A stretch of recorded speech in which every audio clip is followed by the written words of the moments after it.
Hola chicos, mucho gusto. Hoy tenemos esta lección de reposición debido a que tuvimos dificultades la última vez que estábamos en clase, no tuvimos el tiempo suficiente para un contenido tan extenso y también tuvimos problemas con la cañonera y no pudimos dar la lección de una forma adecuada. Hoy vamos a ver el libro de Éxodo en los capítulos 23 al 27 y vamos a ver 5 subtemas muy importantes como lo que son las leyes morales, fiestas anuales del ángel de Jehová, Moisés en el monte y el tabernáculo y sus utensilios.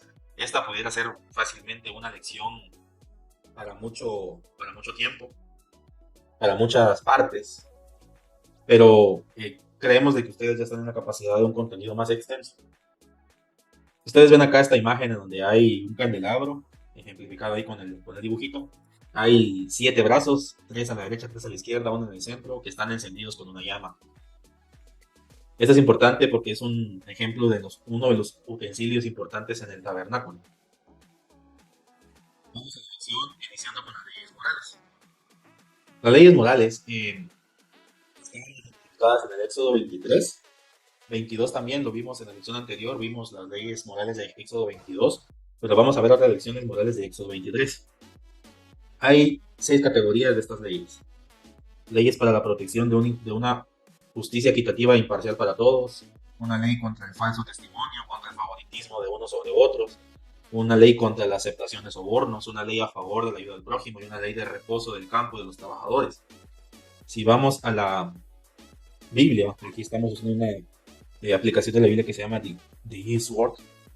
En el Éxodo 23 menciona aquí varias leyes, una justicia para todos. Estoy en la traducción del lenguaje actual de la Biblia para que sea más fácil digerir el texto. No mientan ni den informes falsos que ayudan al malvado a engañar a los jueces, dice. No hagan lo malo solo porque la gente en su mayoría lo hace. Si en un pleito legal hacen declaraciones ante un jurado, no digan mentiras como la mayoría de la gente, digan la verdad. O sea, aquí está una ley contra el falso testimonio. Tampoco mientan para ayudar a un pobre en un juicio solo por ser pobre. Esa es una lección bien importante. Esas son lecciones morales porque Dios está dejando claro en su ley moral que hay que buscar la verdad y la cosa recta. Y correcta no importa si alguien es pobre, no porque es pobre se le va a defender solo por eso aunque sea culpable. Pero también dice, eh, no seas injusto con los pobres. Éxodo 23:6. Si hay algún asunto legal, no seas injusto con el pobre. Incluso hay una ley de amor al prójimo y de ayuda al prójimo, donde dice si algún buey o burro anda perdido, devuélveselo al dueño, aunque el dueño de ese animal sea enemigo tuyo. Y si ven que un burro se cayó porque no aguanta el peso de su carga, quítesela, aunque el dueño sea enemigo. Lo aborrezca, dice la versión Reina Valera 60. Aunque lo aborrezcas, ayúdalo. No acepten dinero de nadie que les pida algo injusto. Esa clase de dinero hace que la gente pierda su honradez y que los jueces condenen al inocente. No maltraten, esclavicen al refugiado, pues ustedes también fueron extranjeros en Egipto.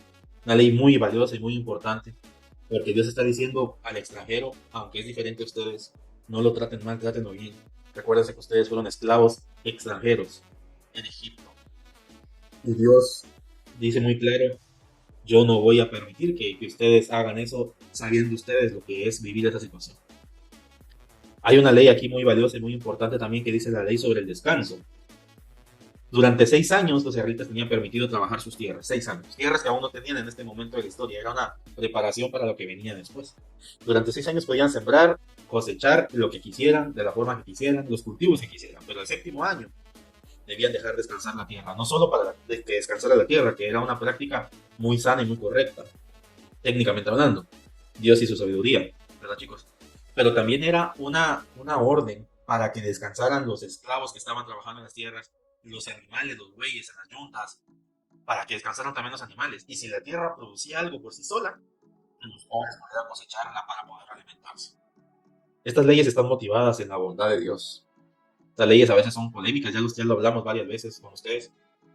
Estas leyes a veces son muy polémicas para las personas, pero lo que hemos visto, lo que hemos aprendido, y ustedes han podido leer junto con nosotros, son leyes basadas en la bondad de Dios, en hacer lo correcto para que las personas no sufran maldad. Cumplan con todas estas leyes y jamás pidan ayuda a otros dioses, dice Dios.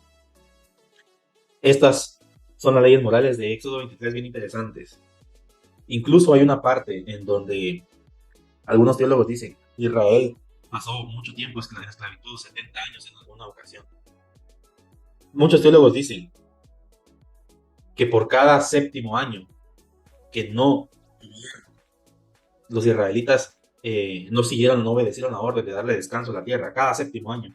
Por cada séptimo año que no lo hicieron, pasaron ese año en esclavitud, en exilio en otro país, sumando 70 años. Es increíble cómo Dios y su justicia son valiosas, ¿verdad, chicos? Dios estableció también en el capítulo 23, Dios estableció la fiesta de los panes sin levadura como una fiesta principal, la fiesta de las semanas como una segunda fiesta principal y la fiesta de los tabernáculos o de las cabañas como una tercera fiesta. 3 fiestas de celebración: la Pascua, el Pentecostés y las fiestas de los tabernáculos. 3 fiestas importantes.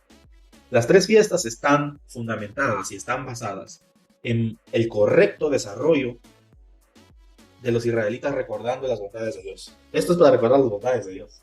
Por ejemplo, Éxodo 23:15 dice: celebren la fiesta de los panes sin levadura durante 7 días. Hagan esto en el tiempo señalado del mes de Aviv, porque en ese mes saliste de Egipto. Nadie se presentará a mí con las manos vacías. ¿Se recuerdan de cuando estudiamos las 10 plagas? Que cada una de las plagas era una forma de golpear a aquellos egipcio ante los ojos de los egipcios. Era una forma de decir: ustedes adoran a un dios del río Nilo, pues contamino el río Nilo con sangre.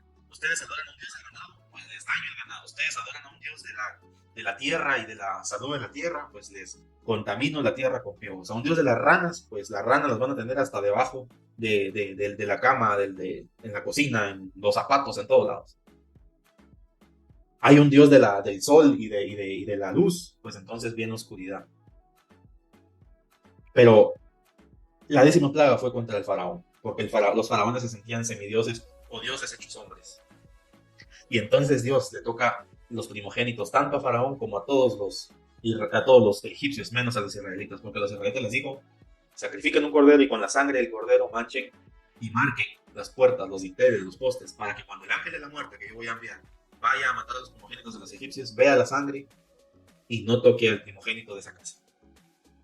Van a comer ese cordero asado, no frito, no hervido, no ahumado, sino asado, y lo que sobre lo van a quemar. Van a comer pan sin levaduras, hierbas amargas, y cuando yo dé la orden, ustedes dejan todo, llevan solo sus pertenencias y se van a donde yo los voy a guiar, porque van a ser liberados. Esa noche murieron todos los primogénitos, pero ningún israelita. Y esa fiesta es para recordar cómo Dios los sacó de Egipto a los israelitas y se estableció la fiesta de la Pascua, comer pan sin levadura. Hay instrucciones. La fiesta duraba 7 días. Durante 7 días se comía ese pan sin levadura, y en el primer día de la casa se debía sacar todo lo que fuera levadura. La levadura pues significa la contaminación de la harina, porque hace que el pan se infle y sea más grande que lo que sería si la harina fuera pura. Entonces significa contaminación. En el primer y último día debía haber una reunión, una fiesta, una asamblea sagrada, en donde nadie trabajaba y adoraban a Dios. Y todos los días debía haber una ofrenda de comida a Dios de parte de los israelitas.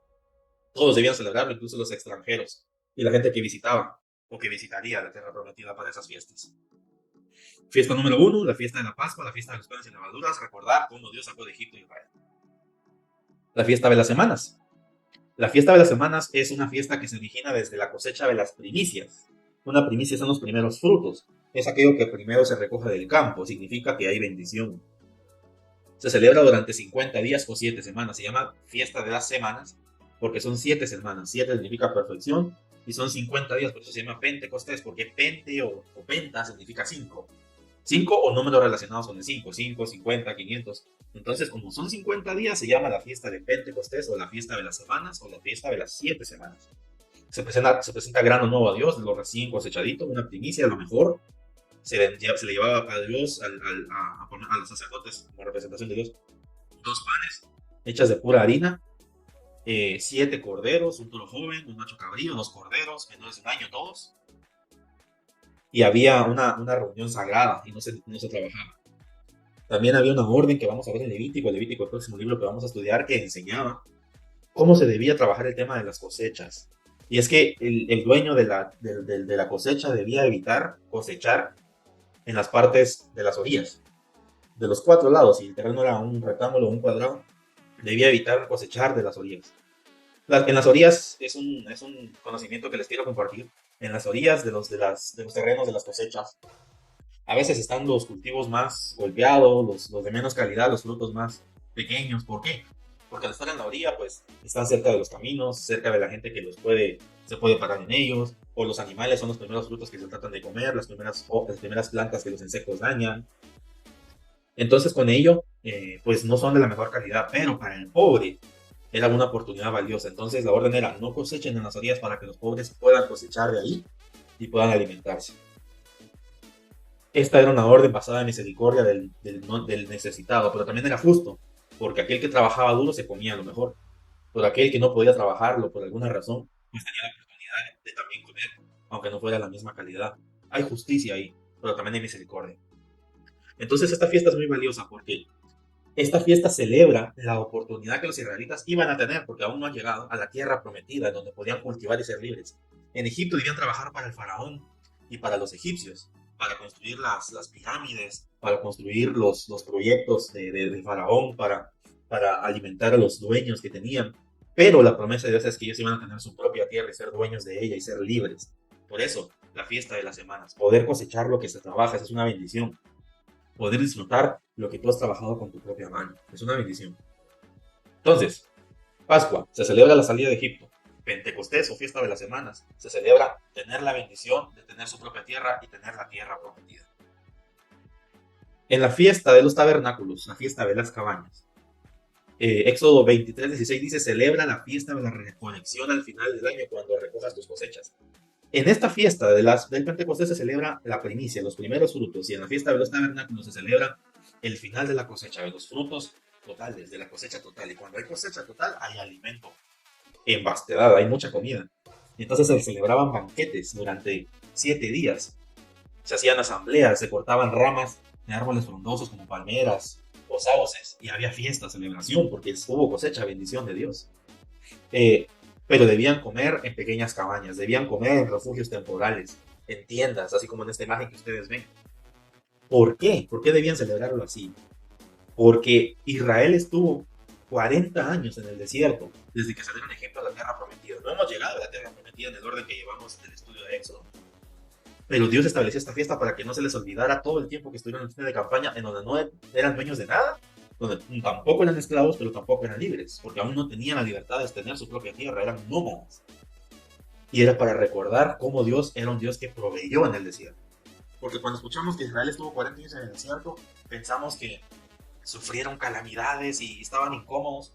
Y sí, obviamente no es como vivir en una casa formal con tierra prometida y todo, pero estudiamos en las primeras lecciones de Éxodo que los israelitas tenían en ese desierto alimento del cielo que se llamaba maná. Cuando se cansaron del maná, los muy mañosos, los muy melindrosos, ellos mandó carne de codorniz.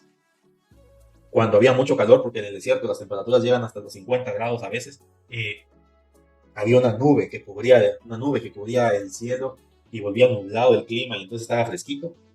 Y de noche, porque en el desierto, la mayoría piensa que en los desiertos solo es calor, pero de noche hay temperaturas bajo cero. Desierto significa más extremos que calor. Y entonces había una columna de fuego que era una calefacción. De noche había calefacción y de día había aire acondicionado. Con la ropa no se desgastaba y crecía con ellos. Entonces, era recordar que aunque no estaban en la tierra prometida, Dios estaba proveyendo. Y comían el banquete de estar en la tierra prometida, de haber cosechado todo su esfuerzo del año en tiendas de campaña recordando: nuestros antepasados estuvieron en el desierto. Así como nosotros en esa tienda de campaña pequeña, pero hoy nosotros estamos recibiendo la bendición. 3 fiestas en agradecimiento a Dios: Pascua, la salida de Egipto; Pentecostés, tener ya su propia tierra y su propia cosecha y ser libres, dueños de lo propio; Tabernáculos, fiesta de las cabañas, recordar cómo Dios fue alguien que proveyó y no dejó a su pueblo, aún en los 40 años en el desierto, donde brindó aire acondicionado, calefacción, ropa de marca que no se desgastaba, y también proveía agua en la roca, por ejemplo, como Moisés, y también había una provisión de pan y carne cuando había cuando vean ganas de proteínas, un antojito ahí. El otro tema que vamos a ver es el tema del ángel de Jehová. Esta es una cosa increíble. Dice, he aquí yo envío mi ángel delante de ti para que te guarde en el camino y te introduzca en el lugar que yo he preparado. Guárdate de él y oye su voz. No le seas rebelde, porque él no perdonará vuestra rebelión, porque mi nombre está en él. Pero si en verdad oyeres su voz y hicieres todo lo que yo te dijere, seré enemigo de tus enemigos. Te afligiré a los que te afligieren. Porque mi ángel irá delante de ti y te llevará a la tierra del amorreo, del eteo, del fereceo, del cananeo, del hebeo y del jebuseo, a los cuales yo haré destruir. Esta es una declaración enorme y el ángel de Jehová estuvo siempre con los israelitas y lo vamos a ver. Tengo a memoria el pasaje de David, vamos a ver cuando estemos en David, Samuel y Reyes. Esos libros cuentan un pasaje muy interesante sobre el ángel de Jehová. Los ángeles, chicos, no son dignos de alabanza porque son igual que nosotros, un poco mayores que nosotros los seres humanos. Y lo que tenemos en común con los ángeles es que ellos y nosotros somos siervos de Dios, somos sirvientes de Dios. Por eso no es correcto inclinarse ante ellos, adorarlos, como pasó en un pasaje bíblico que veremos en otra ocasión. Pero aquí dice, envió mi ángel, guárdate de él, oye su voz y no le sea rebelde, porque él no perdonará vuestra rebelión. Y lo único que no puede perdonar, o sí puede perdonar, la rebelión humana como tal, es Dios mismo, nadie más. Mi nombre está en él, dice acá. Mi nombre está en él. Pero si oyeres e hicieses todo lo que yo te dijere, seré enemigo de tus enemigos. Mi ángel irá delante de ti y te llevará a la tierra prometida. Este es un pasaje importante. Hay una revelación grande acá. El ángel de Jehová es Dios mismo. Es Cristo. Y esta es una afirmación emocionante, chicos. Es más emocionante que cuando se juntaron los Vengadores en las películas de Marvel. Cuando Iron Man se juntó con Thor, con el Capitán América, con Hulk, la Viuda Negra. Así de emocionante es. Más emocionante, porque aunque nosotros ya sabemos quién es Cristo, ya sabemos lo que hizo, lo mucho que nos ama, Dios está hablando de Cristo mismo, de su Hijo amado, y está hablando directamente de Él, y que diga que Él puede perdonar nuestra rebelión, y que Él nos dirige a la tierra prometida es una cosa emocionante. Mientras ustedes más estudien con nosotros, también de forma individual, escuchando a los siervos, ustedes van a ir entendiendo lo valioso de estos pasajes. Este ángel dice que le llevaría a los israelitas a la tierra prometida. Y ese ángel también nos lleva a nosotros a la tierra prometida. No va delante de nosotros y nos va a llevar al cielo. Con su muerte y resurrección nos va a llevar al cielo. Entonces esto es emocionante, chicos. Otro pasaje, otra parte que vamos a ver es que Moisés subió al monte y una nube cubrió el monte. ¿El monte qué monte es? Pregunta de examen. El monte Sinaí. Y la gloria reposó sobre el monte. Y la nube cubrió la montaña durante 6 días. Y al séptimo día, Dios llamó a Moisés en medio de la nube. Y dice que la presencia de Dios, nadie nunca había visto ni escuchado una presencia de Dios de esa forma. Era como un fuego abrasador en la montaña, como un volcán en erupción terrible. Y Moisés subió al monte. Y Moisés estuvo 40 días y 40 noches. Él iba con ancianos, con representantes del pueblo que se quedaron en la base del monte. Avanzó un poco más junto con Josué, un personaje que ya hemos visto como en las series, ¿verdad, chicos? Ese personaje que sale poquito en la temporada 1, pero va a ser importante en la temporada 2. Y Moisés llega hasta la presencia de Dios, donde pasa 40 días y 40 noches y recibe revelación, leyes y todo lo que vamos a ver en lo que nos resta del Pentateuco. Por último, vamos a aprender sobre el tabernáculo. Tabernáculo significa tienda móvil, transportable, tienda de campaña, campamento. Eso es tabernáculo. Y era la tienda de campaña de Dios, donde Dios estaba en medio de su pueblo. Estaba la presencia de Dios ahí. Había algunos santuarios, hacían oraciones, sacrificios y alabanzas.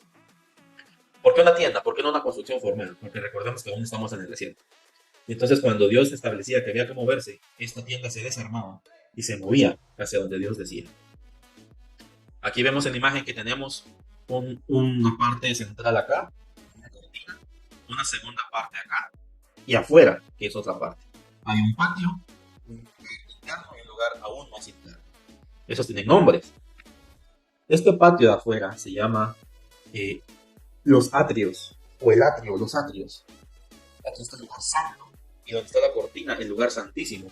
Aquí se podía presentar el pueblo, el sacerdote hacer su trabajo diario. En el lugar santo solo los sacerdotes entraban, y en el lugar santísimo solo entraban una vez al año. Solo una vez al año.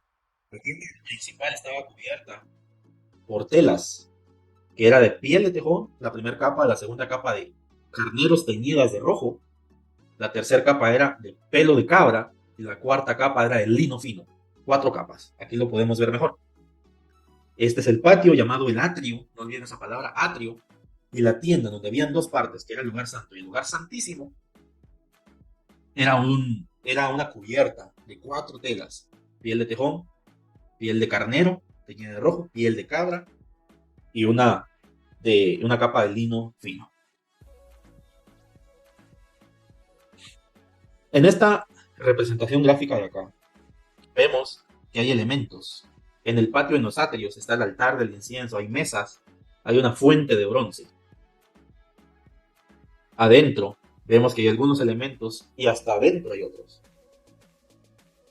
En el lugar santísimo, que no se podía entrar más que el sacerdote, y el sacerdote debía amarrarse una cuerda, una pita, un lazo a la cintura, una campana, cuando entrara, porque si dejaba de haber sonido o se escuchaba ahí que había pasado algo malo, que el sacerdote moría. ¿Qué era el arca del pacto? El arca del pacto era un utensilio, una caja de madera de acacia que estaba recubierta de oro. Era una caja vacía por dentro que tenía 4 elementos. Aquí están las varas que estaban alrededor para poder ser transportadas y arriba había 2 ángeles que tocaban las puntas de sus alas. Todo de oro. Dentro del arca habían 4 elementos. 4. ¿Se recuerdan que se los contamos en la lección del maná?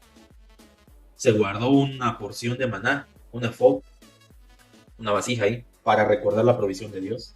También estaban las tablas de la ley, las tablas de piedra de los 10 mandamientos. Y también estaba la vara de Aarón, la vara de Moisés. La vara era de Aarón, pero la usaba Moisés como un símbolo. Y lo vamos a ver en cierto momento, pero esa vara era de madera muerta, una vara de cualquier madera, ¿no? Pero esa vara rebrotó en cierta ocasión como una muestra de que Dios respaldaba el liderazgo de Moisés. Vamos a ver esa lección en el futuro. 3 elementos: maná, tablas de piedra, vara de Aarón, pero había un cuarto elemento que era la presencia de Dios. Estaba larga, estaba la presencia de Dios. Habían instrucciones claras de cómo debía usarse el arca del pacto. Una de las instrucciones era: solo los descendientes de Leví pueden tocar el arca del pacto y deben movilizarla 4 en orden, sin usar animales, sin que cualquiera la toque. Era solo Dios, por medio de los sacerdotes levitas. Solo los levitas podían hacerlo. ¿Quiénes eran los levitas? Los hijos de Leví, uno de los 12 hijos de Jacob, hermano de José, hermano de Benjamín, de Judá. Ellos estaban dedicados exclusivamente al servicio en el tabernáculo. Y en la lección siguiente que vamos a ver este domingo, vamos a hablar sobre el sacerdocio y cómo era así, las órdenes eran bien específicas, bien ordenadas. Es que servir a Dios, chicos, no es cualquier cosa, lleva un orden. Lleva un orden. Y eso es para honra de Dios. También tenemos tenemos la mesa para el pan de la proposición, una mesa de 12 panes que representaban las 12 tribus de Israel, que estaba en el lugar santo. En el tabernáculo lugar santísimo estaba el arca del pacto. En el lugar santo estaba la mesa de la proposición. 12 panes que representaban las 12 tribus. Tenemos también en el lugar santo, necesitaba iluminación de una forma ceremonial bien especial. Estaba el candelero de oro. Yo sé que este símbolo ustedes lo han visto, se los mostré como una imagen, una ilustración al inicio.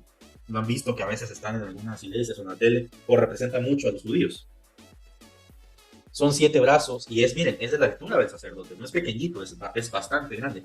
Y estas flamas de acá debían estar alimentadas de aceite de oliva las 24 horas del día. Representaba la presencia de Dios presente las 24 horas del día y la alabanza a Dios, que debía ser 24 horas. El altar de bronce. El altar de bronce estaba en el atrio, estaba en el patio, digámoslo así, y ahí se celebraban los sacrificios. En los tiempos antiguos, hoy tenemos, gracias a Cristo, la oportunidad de acercarnos y sacrificar nuestro cuerpo, nuestra alma, nuestro espíritu en arrepentimiento por lo malo que hemos hecho y que Dios nos limpie, nos liberte y nos dé la oportunidad de no ser condenados eternamente. Pero en esos tiempos se sacrificaban animales porque era una forma de que alguien pagara con muerte la paga del pecado, que es la muerte. Y era un símbolo de lo que venía en el futuro. Dios hecho hombre muriendo por toda la humanidad haciendo el sacrificio máximo. Por eso sacrificaban animales. Hoy quizás no lo entendemos de la misma forma, pero sí entendemos el trasfondo de la situación y entendemos el porqué. Y ya no tenemos necesidad de hacerlo hoy, porque Cristo murió y Él es el Cordero máximo, Hijo de Dios, Dios mismo inmolado. Aquí vemos cómo era el tema, ¿verdad? En el patio, ahí estaba el sacerdote con el animalito que era sacrificado y era quemado en el altar. Y ese sacrificio, Dios le tocaba su corazón y daba perdón de pecados porque Dios sabía en su plan, porque Él es un Dios soberano y atemporal. Él sabía que iba a morir su hijo en sacrificio y ese símbolo de arrepentimiento era valioso para Él.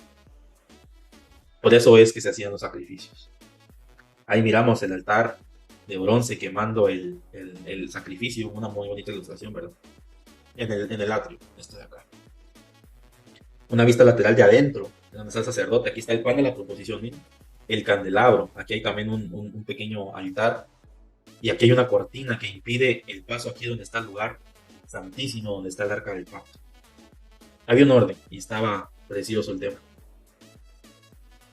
Esta es la lección de hoy, chicos. Espero que la hayan disfrutado. Un pequeño resumen de una hoja que les entregué. Aquí está el arca del pacto, el propiciatorio, el velo, la mesa, el pan de la proposición, el pan, aceite, altar de bronce, fuente de bronce. Aquí explica para qué son, su función y significado. Y aquí están las ilustraciones del mobiliario o los utensilios del tabernáculo, el altar de incienso que está en el lugar santo, el pan de la proposición va en esta mesa de la proposición, la fuente de bronce, el altar de holocausto, el arca del pacto o el candelabro de oro. Este es un pequeño resumen. Y yo les hacía un comentario en la clase y les decía, ¿por qué nosotros en la iglesia no tenemos esto? ¿Por qué no tenemos un arca del pacto? ¿Por qué no tenemos un candelabro? Hay iglesias donde sí lo tienen. ¿Por qué no lo tenemos? Para explicar por qué ya no usamos este sistema, por qué sí nos podemos acercar hasta el altar y subirnos al altar, podemos estar libremente. ¿Por qué en la iglesia no tenemos un candelabro? ¿Por qué no tenemos, que está muy de moda, por cierto? ¿Por qué cuando vean las vestiduras sacerdotales en la siguiente lección, ustedes van a ver que nosotros, los siervos de Dios, que Dios ha tenido a bien usarnos, no usamos la vestimenta que usaban los sacerdotes? Y aquí vamos a hacer un spoiler. Vamos a ir al futuro, hablando de la lección en el orden cronológico que le llevamos. En Mateo, la muerte de Cristo, Jesús lanzó un fuerte grito y murió. Cuando estaba en la cruz y murió. En Mateo 27:51 dice que cuando Jesús murió, en el momento en que murió, la cortina del templo se partió en dos de arriba abajo. La tierra tembló y las rocas se partieron. También pasaron otras cosas, como que las tumbas se abrieron y algunos resucitaron. Increíble. Pero el 27:51 es terriblemente importante en la lección de hoy. En aquel momento la cortina se partió en dos, de arriba a abajo. Miremos esta imagen de acá. Aquí está la cortina entre el lugar santo y santísimo. Dice la Biblia que cuando Cristo murió, se rasgó la cortina del techo para el suelo. Si un ser humano la quiere romper, sería del suelo para el techo, pero aquí fue del techo para el suelo. El velo se rompió. Cuando Cristo muere y nos da la oportunidad de salvación, ya no hay lugar santísimo en donde no podamos entrar porque ya somos santificados por su muerte y resurrección. No sé si me han comprendido el punto, pero esto es una cosa increíblemente valiosa, chicos. El velo se rompió por la muerte de Cristo. Esto era necesario porque no había un sacrificio que nos diera la oportunidad a todos de ser salvos. Pero con la muerte de Cristo, yo me puedo acercar confiadamente al trono, puedo acercarme confiadamente al altar. Ya no me voy a morir como los sacerdotes corrían peligro. ¿Por qué ya no? Porque yo soy santificado, soy guiado, soy amado. Pero le costó a Cristo su vida y resurrección, no es cualquier tema. Es increíble, yo espero que hayan comprendido los puntos importantes. Espero que esta lección les sirva Ya me quedo satisfecho de que ustedes pueden ponerse al día porque no me he quedado satisfecho la última vez porque este es un tema muy importante que no se había podido dar a cabalidad. Recuerden chicos, esto es valioso y es importante. Último punto. Si Cristo murió y el velo se rompió, será necesario que nosotros tengamos un candelabro de oro en el templo. Será necesario que tengamos un arca del pacto de mentiritas porque no sería el original.